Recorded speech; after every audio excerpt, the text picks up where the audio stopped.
leaving at 7:30 for our excursion for a day in Siankan. It is a huge national park preserved by the government and I think it's UNESCO.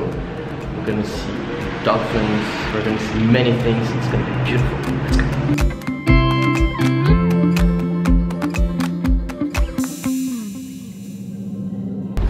Filtrates the water, and it's like a nursery. Okay, if we see in between all these roots, you would find a lot of different species of reptiles, amphibious, fishes, because these are safer areas. Okay, and on top of these mangroves, sometimes we see these birds normally nesting.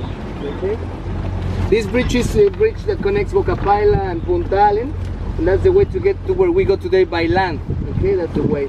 And in this place, normally people come to fish, but the fish they practice in here, they are not allowed to take the fishes. They fish and they release, they catch and release.